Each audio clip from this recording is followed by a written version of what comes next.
They were all laughing.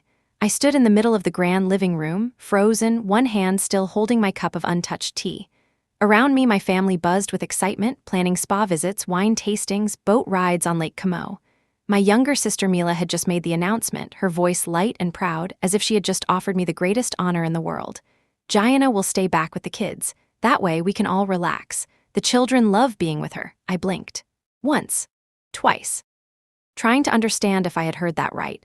Maybe I misheard. Maybe she meant someone else. Maybe she was joking, but no one laughed. No one looked confused. Not even the children who had already begun tearing through the spacious villa, squealing and tossing pillows. All eyes turned toward me, expecting a smile, a nod, a thank you. Instead, I asked one simple question, "I'm sorry? What?" Mila didn't even flinch. "You're so good with them, Gianna, and you said you needed time off anyway." "This will be perfect." I turned to Juliet, my other sister. She just shrugged, pulling a glass of champagne to her lips. "Wait, so I'm not going on any of the day trips? The tastings, the spas, the boat tour? Well, you can't bring 5 kids to a vineyard, can you?" Juliet laughed. "Come on, Gianna, be reasonable. Someone has to stay behind, someone, and by someone they meant me." My mother was lounging by the window, flipping through the activity schedule. She looked up, smiling gently. "You've always had a natural way with children. And besides, you don't really like crowded places or noise, do you?" I didn't answer. I couldn't. My mouth had gone dry. They had planned this. Not just the trip, the roles, the expectations, my vacation days, my money. A month ago, Mila had asked me for a transfer to help lock in a good deal on a villa for Mom's 70th birthday. I had sent the money without thinking, assuming we were all celebrating together. She had also suggested I take the week off, said it was going to be great for all of us, said she had everything under control. Turns out everything under control meant handing over 5 kids under the age of 8 for me to babysit while the rest of them lived their best vacation life. My pulse was pounding in my ears. "Are you serious?" I finally asked. "You want me to stay here, alone, with all of your children, while you go enjoy the trip I helped pay for?" There was a pause, a shifting of eyes. Then Mila placed a manicured hand on my arm. "Don't be dramatic, Gianna. You always do this. Make everything so big, it's just a few days. The kids love you. A few days. 5 kids, no help, no break. No one asked me. No one even told me." I backed away, needing space, needing air. "You didn't even ask if I wanted this." It was Juliet who answered, her tone clipped. "We figured you'd be fine with it. You're always the calm one. You never make a fuss. Besides, you're not exactly a people person. We thought you'd prefer staying behind." I felt like the floor had disappeared. They had written my script, handed me a role, and expected me to follow it without question. "You do realize this isn't normal, right?" I said. "That what you're asking is, honestly, unbelievable?" Mila tilted her head, her eyes narrowing. "Why are you acting like this? You've always helped before." "Yes, I always had. That was the problem." My mother looked up again, this time a little more sternly. "You're overreacting. We all made sacrifices to come here. Just do your part. That's what family does." And suddenly I felt it. The weight of years and years of being the responsible one, the one who never said no, the one who sent money home when the others were short, the one who stayed late with Mom during hospital visits, the one who flew in for every birthday, baptism, graduation, the one who never asked for anything. I looked around the room. No one seemed to notice how pale I had gone, or how silent. I turned toward the door. "Gianna, wait," my mother called. "Don't make a scene," but I was already walking. Out of the villa, down the cobblestone path. My suitcase still inside, my tea still warm on the table. I didn't need to pack, because I wasn't staying. I kept walking until the villa disappeared from view. My feet moved fast, like they were trying to outrun something that had been building inside me for years. I didn't cry, I didn't shout, I just walked. Past the hedges, past the rows of parked cars, past the golden glow of the Italian evening sun reflecting off the water. I didn't know where I was going, I just knew I couldn't stay there. When I reached the edge of the lake, I sat down on a bench, my hands shaking. They had used my money. They had planned the trip behind my back. They had made decisions about my time, my energy, my presence, without once asking if I wanted to be part of it. Worse than that, they had assumed I'd say yes, that I'd stay silent, that I'd smile and swallow the bitterness like I always had, because that's who I was to them. Not a person, not a sister, just a resource, a wallet, a babysitter, the convenient, dependable one. I stared out across the water, the waves gentle and calm in a way that mocked the storm in my chest. My phone buzzed. "Mila, don't do this. You're making a big deal out of nothing." "Juliet, can you please not ruin Mom's birthday?" "Mom, we'll talk later. You'll understand. Just get some rest and be ready for tomorrow. The kids are excited to be with you." I didn't answer. Instead, I turned off my phone. Then I sat there for a long time, watching the sun disappear behind the hills, feeling the ache of betrayal settle into my bones. And that was the moment it shifted. Not suddenly. Not like a movie scene with dramatic music and slow motion crying. It was quiet. Still. Like the first exhale after holding your breath for far too long.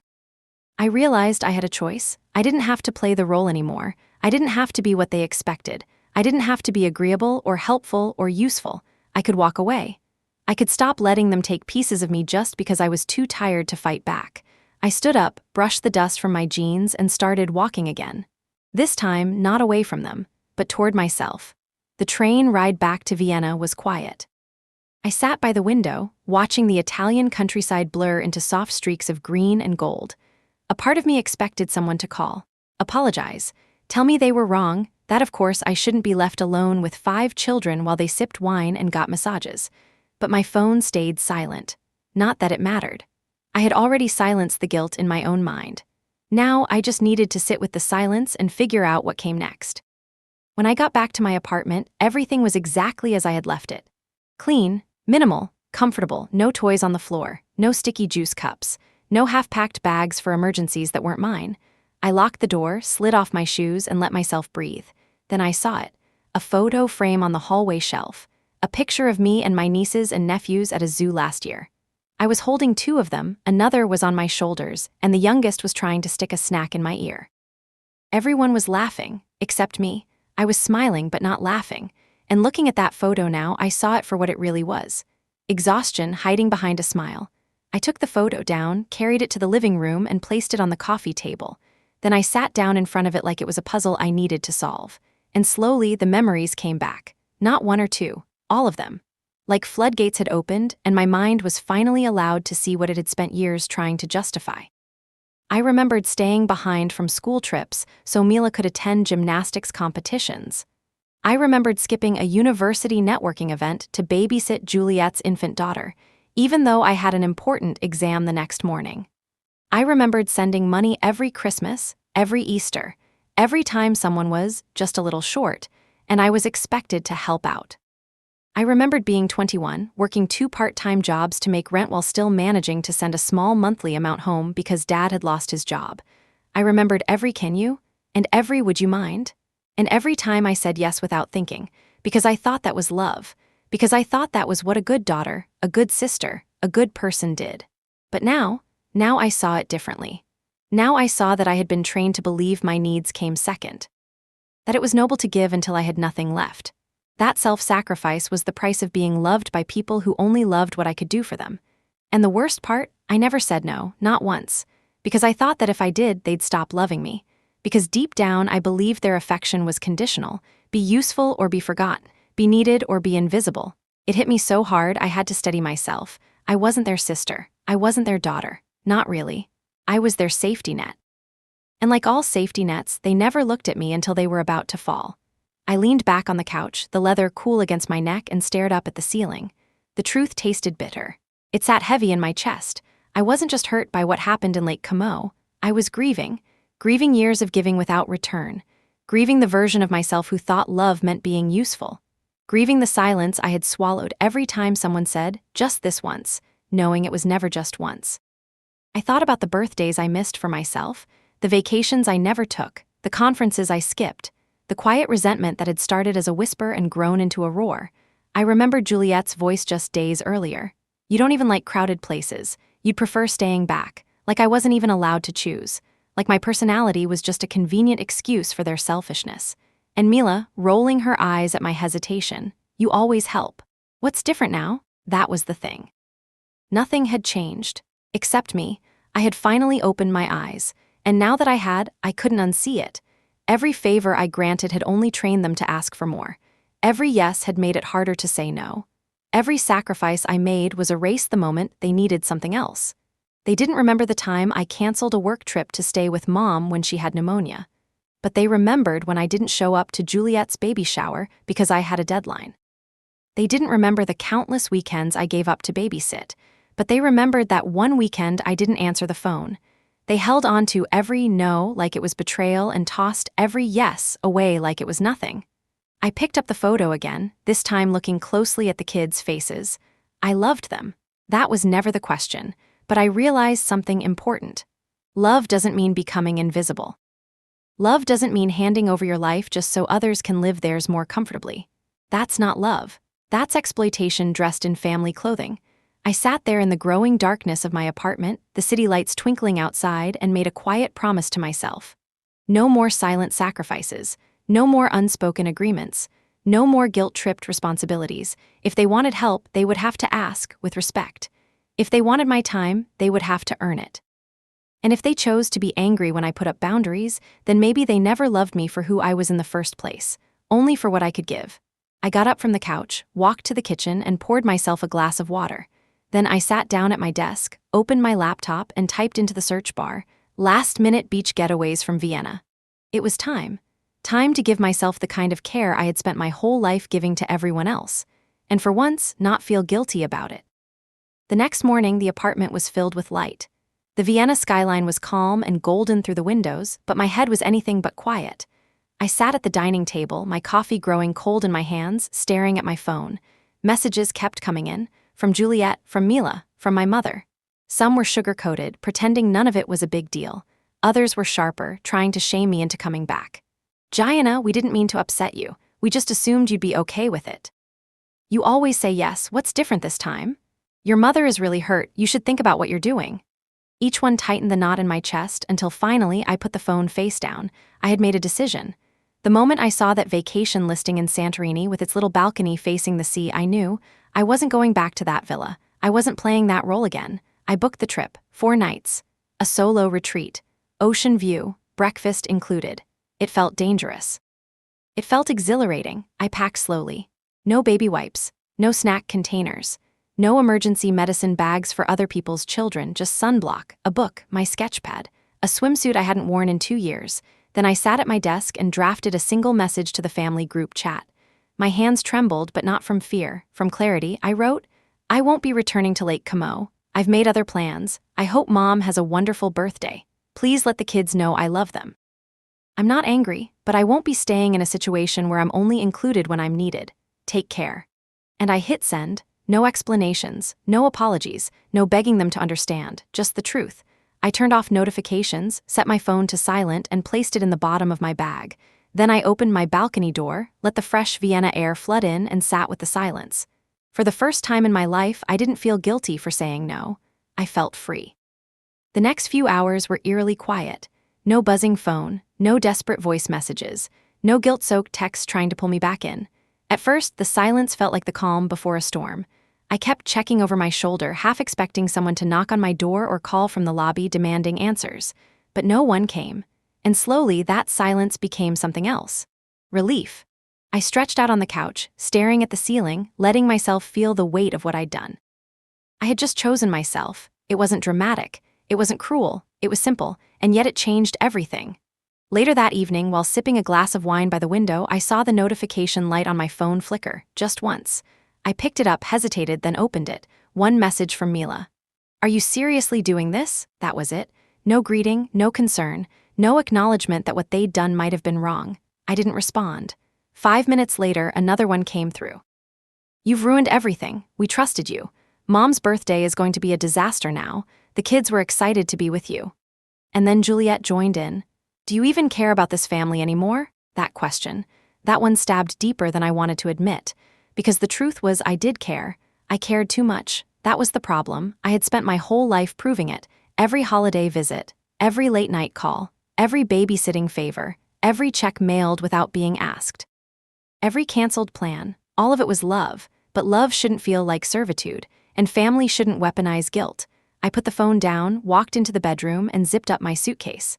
The next morning, as I boarded the plane, I kept my eyes on the window. The clouds looked soft and endless as we climbed higher. I didn't feel scared. I felt steady. Like I had finally pulled myself out of the current I had been drowning in for years. I didn't know what would come next.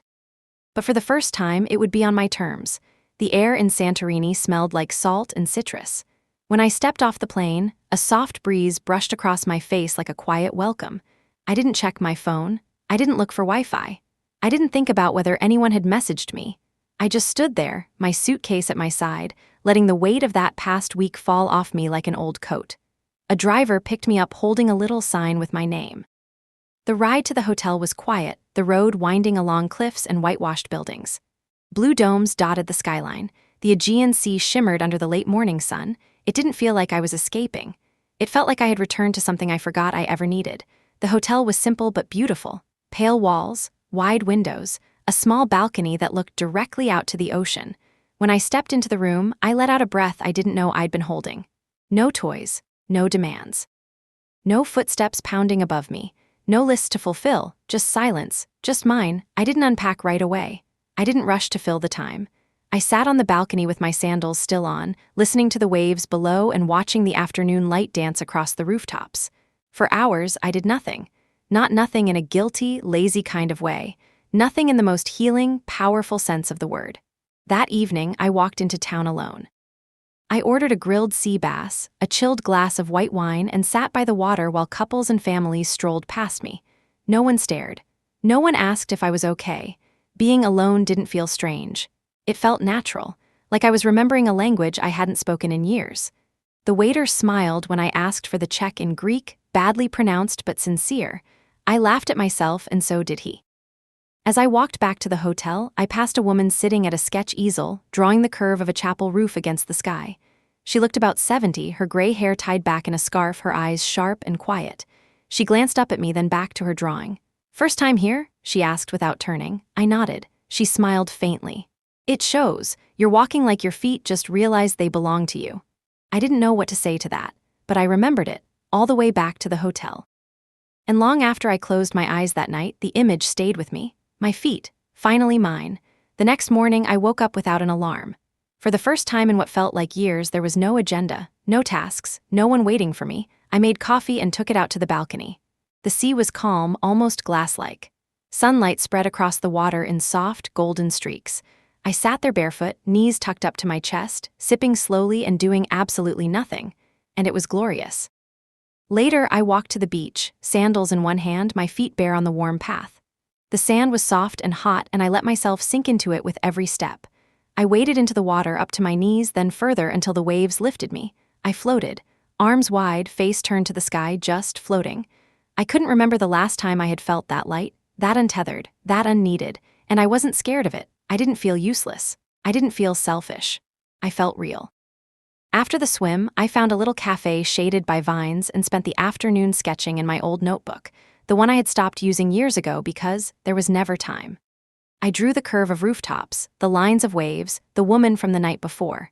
At one point, I noticed a group of tourists seated near me, 2 parents and 3 young kids, loud, messy, chaotic. The mother looked exhausted. The father was trying to keep the baby from tossing olives on the floor. I didn't feel the pull I usually did, the urge to step in, the instinct to offer help. I simply smiled and returned to my sketchbook. That night I saw the woman again. She was sitting on the same bench, watching the sunset. I sat beside her without asking. She nodded. "You're starting to walk differently now," she said. I laughed. "I think I am." "You know, people will call you selfish," she added, not unkindly. "When you stop giving them everything they want." I nodded. "They already have." She turned to look at me for the first time. Her eyes were clear, quiet, and kind. "They will get louder before they get quiet. That's how it always goes." I swallowed. "What if I lose them?" She shrugged. "Then they were never really yours to begin with. People who love you don't punish you for having boundaries." We sat in silence as the sun sank below the horizon, turning the sky shades of fire and rose. I didn't know her name. She didn't ask mine, but she had seen me. Really seen me. When I returned to the hotel, I opened my phone, not to check messages, but to take a photo of the sunset from my balcony. The notifications were still there, dozens of them buried and unread. But I didn't open a single one. Not yet. Maybe not ever. I landed in Vienna just before noon. The airport smelled like strong coffee and metal. I moved through customs slowly, a little heavier than when I had left Santorini, but calmer too. I hadn't turned my phone on yet. I knew what was waiting.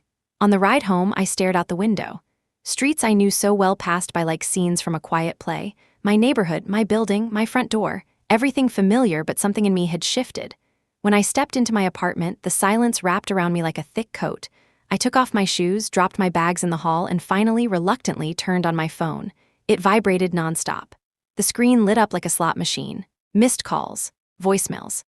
Hundreds of unread messages. They started the day I left the villa.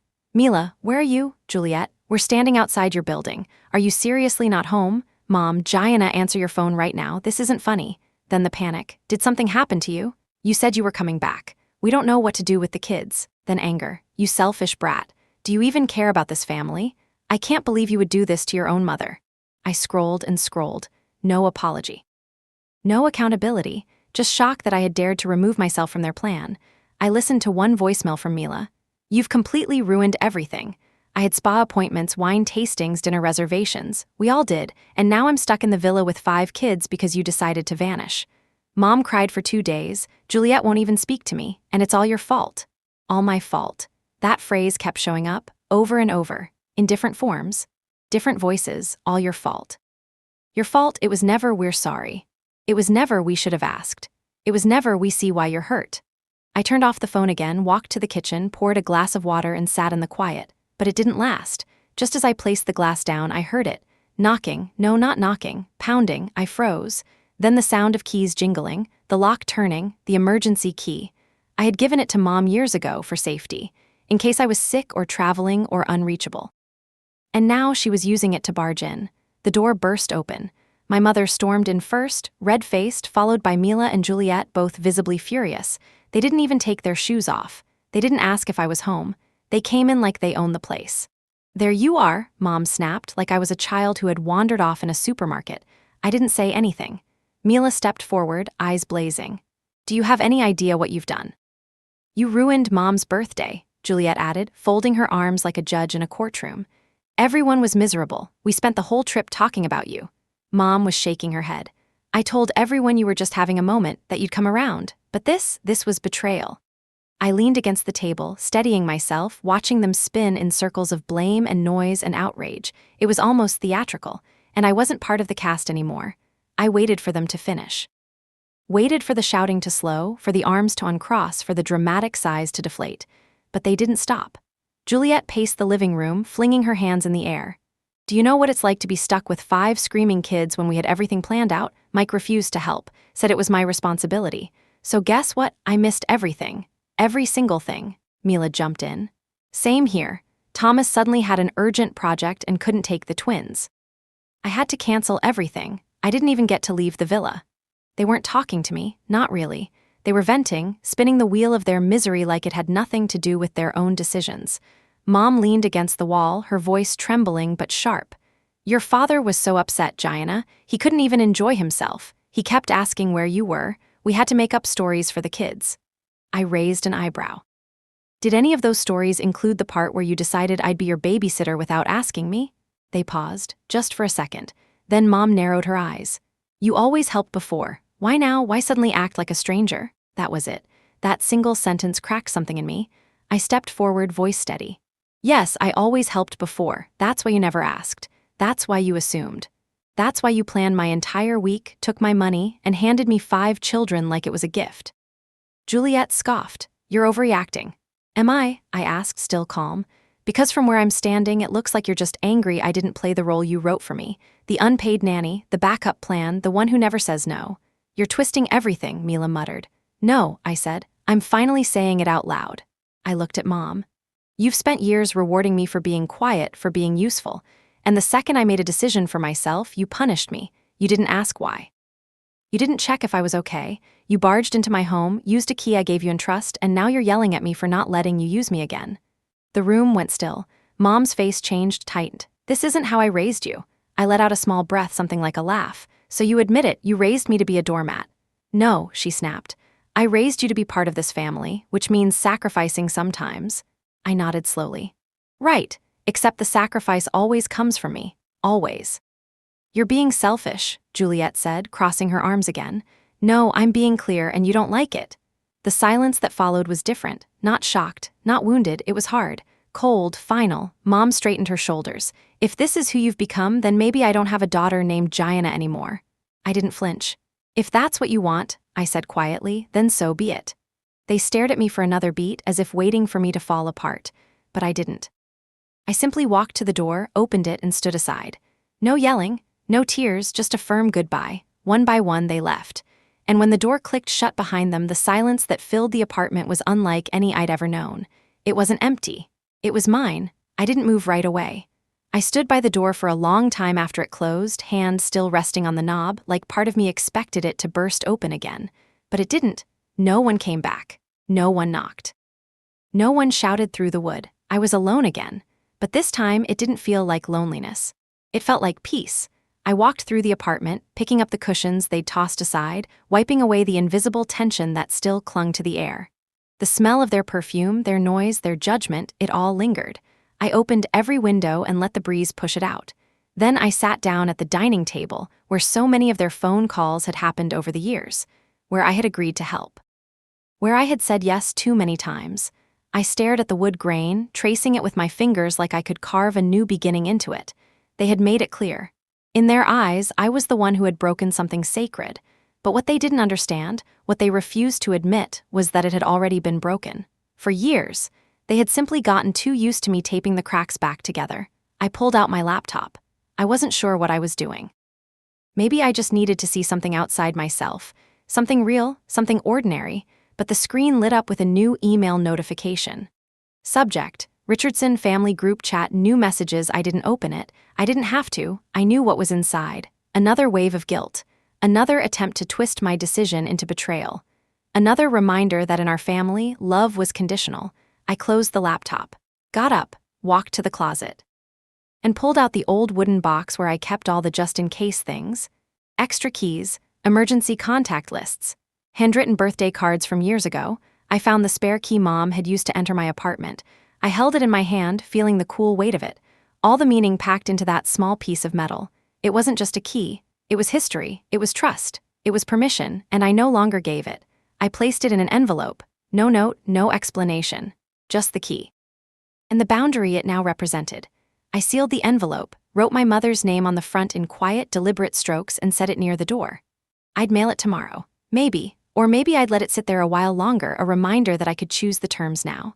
Later that evening, I curled up on the couch with a blanket and a cup of tea, the room warm and still.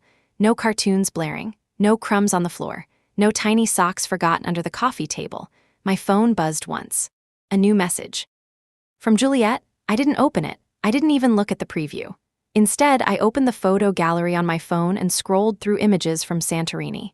The ocean, the sunset, my bare feet in the sand. My sketchbook half filled with crooked, honest drawings. I stopped at a selfie I'd taken on the second night. Messy hair, no makeup, wine glass in hand, the sea behind me glowing orange from the sun. And I was smiling. Not the kind of smile I had perfected at family gatherings, the one that said, "Don't worry, I've got it." Not the kind I wore in old pictures, holding someone else's baby while everyone else toasted. This one was different. It was mine. A soft knock at the back of my thoughts asked the question I had been avoiding. Had I gone too far? Was I being cold, unforgiving? Then another voice, stronger, steadier, answered, no. I had simply stopped participating in a system that only worked if I stayed silent. That wasn't cruelty. That was survival. That was clarity. That was love directed inward for once. I thought about the kids, my nieces and nephews. I missed them. Their sticky hands, their wide eyes, their wild energy. I would always love them, but I refused to let that love be used as a weapon against me. I refused to be guilted back into a version of myself that no longer existed. If they missed me, if they asked questions when they got older, maybe I'd tell them the truth. That love should never come with conditions. That being family doesn't mean being owned. That sometimes the healthiest thing you can do is walk away from people who only see your worth in what you give them. I stood up, stretched, and walked to the window. The city lights flickered softly beneath the clouds. I whispered it out loud this time, no one around to hear me but the night itself. I'm not selfish. I'm just done. And it's about time. 2 months passed. It was strange how quickly life filled in the gaps once you cleared out the noise. The weight I had carried for years didn't vanish overnight, but it no longer followed me from room to room like a shadow. I moved through my days differently. I started taking walks in the mornings before work, no headphones, just the rhythm of my breath and the sound of my feet on the pavement. I signed up for a sketching class at a local art studio, something I'd thought about for years but never had time for. And then I made a bigger change. I applied for a short-term placement at my firm's Paris office. It was something my manager had mentioned a few times before, and I had always brushed it off. Too far, too complicated. What if the timing's wrong? But this time, I said yes. Not because someone else needed me to, but because I did. A month later, I arrived in Paris with 2 suitcases, a new sketchbook, and a quiet confidence I hadn't felt in a long time. The apartment was small, tucked above a flower shop in the 9th arrondissement. The window overlooked a courtyard with ivy climbing the stone walls. It was perfect. My days were full but calm. Site visits, cafe lunches, evening walks along the Seine. No one expected anything from me except what I chose to give. I called it my season of return, not a retreat. Not an escape, a return to myself. One evening, I sat in a park near Montmartre, flipping through my sketchbook when a child ran past me chasing a paper plane. He tripped and fell, and I stood up instinctively, ready to rush over. But his mother was already there, scooping him up with calm hands and a soft laugh. They walked away, and I sat back down. That used to be me, I thought, always first on the scene, always the fixer, the helper, the one who moved before being asked. Now I could watch, care, and still stay in my seat. It wasn't distance. It was choice. It was balance. I opened my phone later that night to book a spring trip to Portugal. I didn't check with anyone. I didn't cross-reference school schedules or birthdays or family obligations. I just booked it because I could, because I wanted to. Sometimes I still thought about them. Not every day. But in quiet moments when I passed a toy store or saw siblings laughing at a cafe. The image of my nieces and nephews would slip into my mind. Lucy's gap-toothed smile, Jonah's questions about everything, little Ava's endless energy. I missed them in ways I couldn't explain, but I didn't miss the weight they had been tied to. I didn't miss the unspoken contract that came with loving them, one that demanded silence, compliance, self-erasure. And that's what I kept reminding myself. Missing someone doesn't mean you owe them access to you. I still hadn't spoken to Mila or Juliet or my mother. The family group chat had gone quiet for a while, then shifted into a place I no longer belonged. Photos of new furniture, updates about school performances, vacation pictures I was never invited to comment on.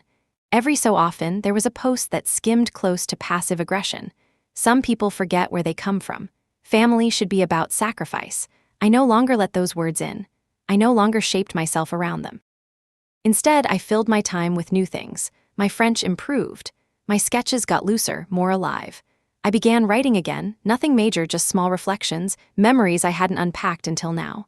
One afternoon, I sat at a cafe near Canal Saint-Martin with a book in my lap and a plate of fresh croissants in front of me. The sun warmed the top of my head. The sound of laughter floated from a nearby table. No one needed anything from me. No one expected anything. It was just me and the moment and the full breath I took without guilt. That was when I realized something I had been trying to name for weeks. This wasn't recovery. This was rebirth. I wasn't fixing the old version of myself.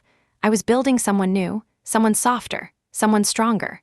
Someone who knew that love doesn't mean exhaustion and loyalty doesn't mean losing yourself. And someone who had finally learned the difference between being needed and being valued. I never made a big announcement. There was no final message, no dramatic goodbye, no typed-out explanation posted in the family group chat. I didn't delete anyone. I didn't block their numbers. I simply stopped answering. Silence can be a boundary too.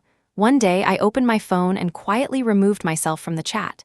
No alert, no warning, just gone. I half expected someone to notice immediately, to send a message or try to pull me back in. But no one did. And I didn't feel sad. I felt free. I still kept the emergency key Mom had used that day. I thought about mailing it. Every week, I almost did. I'd hold it in my hand, feel its familiar weight, and then set it back in the drawer. Maybe it was a piece of unfinished business. Maybe I wasn't ready to let go of everything. Or maybe, in some way, it was my way of staying honest. I didn't walk away because I stopped caring. I walked away because they never truly did. And if they ever realized that, really realized that, I wanted them to know I hadn't slammed the door. I had simply closed it, firmly, lovingly, for myself. I spent my weekends differently now. There were no last-minute calls, no frantic favors, no shifting my life around someone else's chaos.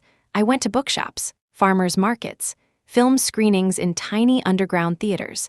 I said yes to things I used to postpone forever. I was building something. A life that didn't revolve around being needed. A life that was centered on being whole. One Sunday, I received a postcard from Santorini. No return address, no signature, just a sketch of the Aegean coast and a single line in careful handwriting. "Walk like your feet belong to you." I smiled. She remembered. And so did I. That line had followed me across countries and months. I had written it in the back of every journal page since. It had become something of a compass, simple, quiet, powerful. Mine, spring arrived in Paris early that year. The trees along the Seine bloomed with soft petals that scattered across the sidewalks like quiet confetti. The days stretched longer. The air grew warmer. I walked everywhere. No rush, no obligation. I sat in parks for hours, sketching strangers, buildings, the sky. I watched people fall in love in front of me. I watched old couples argue gently over coffee. I watched mothers hold their children's hands without snapping, without collapsing from exhaustion. I watched people take up space without apology, and for the first time, I did too. I wasn't waiting for the next request. I wasn't living in fear of a ringing phone or a disapproving message. I wasn't watching my life pass me by from the backseat of someone else's priorities. I was here, fully, not out of rebellion, not out of spite, but because this is what it means to finally see yourself as enough. I no longer needed them to tell me I mattered. I didn't need to earn it. I didn't need to prove it through self-denial or generosity that emptied me or silence that protected their comfort at the cost of my own. Some people would call that selfish. They'd say I abandoned my family, that I turned my back on love, but I know better now. There's a difference between love and duty, a difference between care and control, a difference between family and people who expect you to live in service of them. I still love them, but I love myself too. That's not betrayal. That's balance. As I sat on a quiet bench overlooking the city, the sun sinking low and the sky painted in streaks of coral and lavender, I opened my sketchbook to a clean page. I didn't know what I'd draw yet, but I knew it would be mine, and I wouldn't ask permission to begin.